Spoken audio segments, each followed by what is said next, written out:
Stories bye Vishwakarma में मैं मुकेश विश्वकर्मा आप सभी प्यारे श्रोताओं का दिल से स्वागत करता हूं। दोस्तों, इंसानियत से बड़ा कोई धर्म नहीं है और न सिर्फ इंसानों से बल्कि हर प्राणी के प्रति दिल में प्यार होना ही हमारी असली पहचान है। कहते हैं कि इंसान सब कुछ यहीं छोड़कर दूसरी दुनिया में जाता है, अपने साथ वो कुछ भी नहीं ले जा पाता है।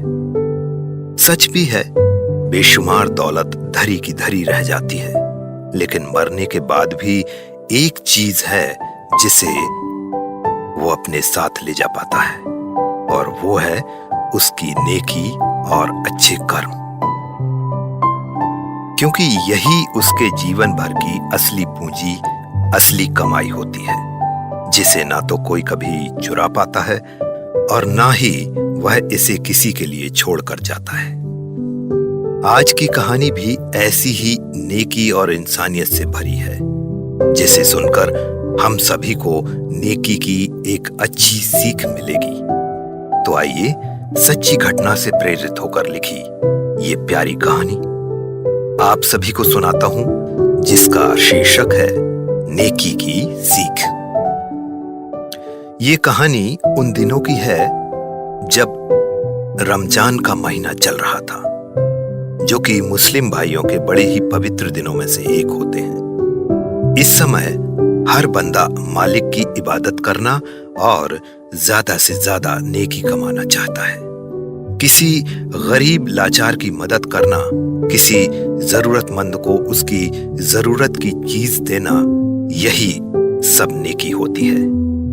क्योंकि मेरा भी नेचर ऐसा है कि मैं अपने सामर्थ्य से हर किसी जरूरतमंद और लाचार की मदद करने की कोशिश करता रहता हूँ, खासकर इंसानों से ज्यादा भूखे जानवरों की, क्योंकि उन बेजुबानों की दुआएं कहीं ज्यादा असरदार होती हैं। तो भोपाल के जिस खूबसूरत पार्क में मैं रोज घूमने जाया करता हूँ, वहां के नीम के पेड़ के नीचे रोज बिस्किट्स और रोटियां पेड़ पर रहने वाली गिलहरियों के लिए मैं डालता हूं, जो कि अब मुझे इस कदर से पहचानने लगी हैं कि मेरे पार्क आते ही पेड़ की ऊंची ऊंची टहनियों में छिपी सारी की सारी गिलहरियां खुशी से आवाजें निकालकर दौड़ दौड़ कर नीचे उतरने लगती, और दो तीन तो इतनी अच्छी तरह से मुझे पहचानने लगी हैं कि मेरी हथेली पर चढ़कर मुंह में बिस्किट का एक टुकड़ा दबाकर खुशी से अपनी झबरेलू पूंछ उठाकर जैसे थैंक यू कहती और फुर्र से पेड़ पर चढ़ जाती। फिर थोड़ी देर में कुछ पक्षियों का झुंड आता और चहचहाहट के साथ रोटी बिस्किट खाता। ये सब देखकर मुझे एक आत्मीय सुख मिलता, और मेरे इस नेक काम को देखकर उतना ही सुख जिन्हें मिला करता, वे थे राशिद भाईजान, पार्क के निहायत ईमानदार और मेहनती कर्मचारी, जो कि उस पार्क के एक एक फूल पत्ते की देखरेख अपनी औलाद की तरह किया करते। पार्क के प्रति उनकी लगन और मेहनत को देखकर सभी लोग कायल थे। राशिद भाई थे भी बहुत मिलनसार और नेक इंसान। मेरा उनसे एक अलग ही दोस्ताना था। ऐसा कोई दिन ना होता जबकि पार्क में मैं उनसे बात ना करता। मेरा गिलहरी और पक्षियों को भोजन पानी देना उन्हें बहुत अच्छा लगता था। वे कहते कि साहब, ये तो आप बहुत ही पुण्य का काम करते हो। देखिए, आपसे प्रेरित होकर और भी कुछ लोग इन्हें खाना डालने लगे। मैंने कहा, हाँ, अच्छा है, और भी बहुत लोग पुण्य कमा ले। और देखिए साहब, इनको तो आपसे भी बड़ी मोहब्बत हो चुकी है।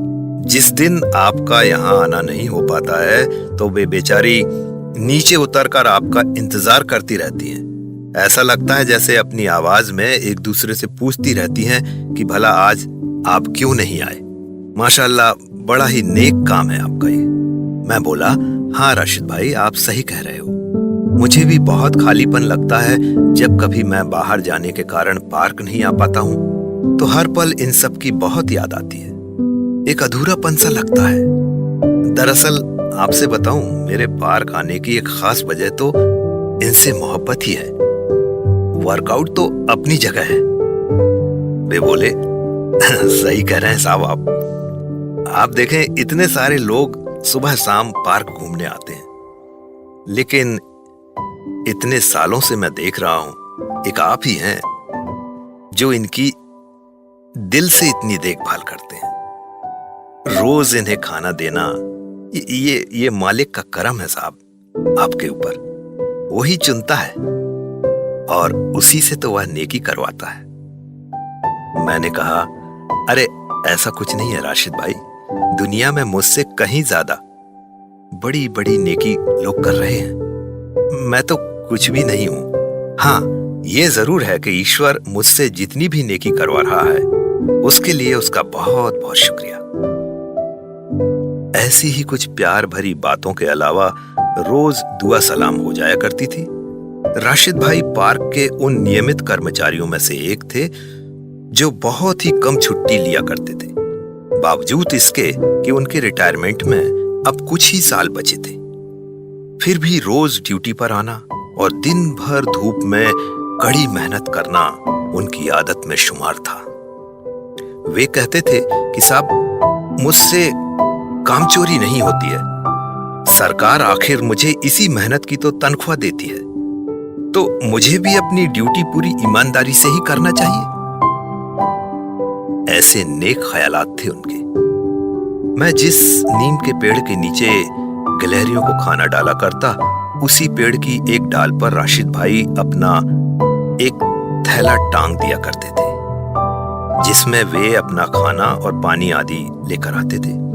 तो मैंने गौर किया कि उनका वो थैला पुराना हो चला था, एक बद्धी भी टूट चुकी थी और नीचे से थोड़ा फट भी गया था, लेकिन आज भी वे उसी पुराने थैले को इस्तेमाल कर रहे थे।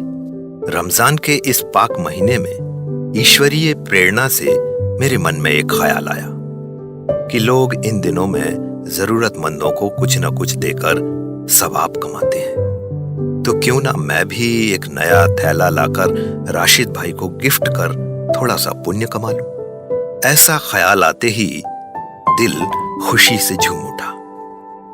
तो एक दिन मैं बाजार गया और ले आया राशिद भाईजान के लिए एक सुंदर सा बैग।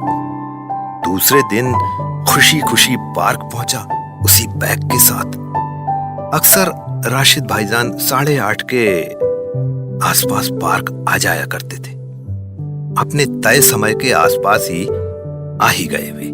मैं अपनी एक्सरसाइज रोककर उनके पास पहुंचा और उन्हें वो नया थैला देते हुए अपने मन की पूरी बात कह डाली। मेरी बात सुनकर उनके उम्रदराज चेहरे पर एक संतुष्टि भरी मुस्कान उभर आई और उन्होंने बड़ी सहजता के साथ मेरे दिए जा रहे गिफ्ट को लेने से मना कर दिया। मैंने आश्चर्य के साथ पूछा, लेकिन क्यों राशिद भाई? मैं तो ये खास आपके लिए ही लाया हूं। ये तो ऊपर वाले का इशारा था कि मैं आपको ये दूं, फिर आप इसे लेने से मना क्यों कर रहे हैं? मुझे बहुत खुशी होगी जब इसमें आप अपना लंच लेकर आएंगे। नहीं, आपको तो ये लेना ही पड़ेगा, प्लीज। वे मुस्कुराते हुए बोले, मैं आपकी भावनाओं की कदर करता हूं साहब कि आपने मेरे लिए इतना सोचा, लेकिन साहब मैं इसे ले नहीं सकता। मेरा यही पैटर्न है, यही पुरानी पतली सी स्लीपर और यही सस्ता सा थैला। मैं इसे नहीं बदलता, मैं इसी में दिल से खुश हूं। आप मानिए मैं ऐसा ही रहता हूं। मैंने बोला, आप मेरा ये तोहफा कबूल न करके मुझे एक पुण्य कर्म करने से वंचित कर रहे हैं। अच्छा, आप इसे ले तो जाइए, घर में जिसके काम का हो उसे दे देना मेरी तरफ से, लेकिन प्लीज आप इसे ले लीजिए। मैं कुछ कह नहीं पा रहा था, लेकिन इसके आगे जो राशिद भाई ने कुछ बताया वो वाकई में सुनने लायक था।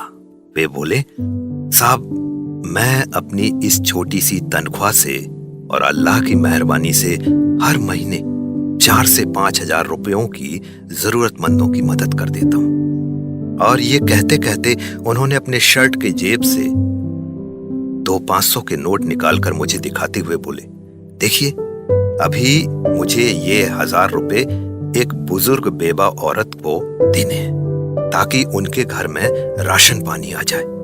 इसलिए ये रुपए मैंने उनके लिए अलग ही रख रखे हैं। मैं तो यह सब देखकर निशब्द था। क्या बोलूं, कुछ समझ ही नहीं पा रहा। उस वक्त उसी पार्क में ऐसे भी कई लोग घूम रहे थे जो पढ़े लिखे और अच्छे सरकारी पद पर थे, जिनकी सैलरी लाखों में होगी। लेकिन आज राशिद भाई के सामने वास्तव में वे सब गरीब लग रहे थे।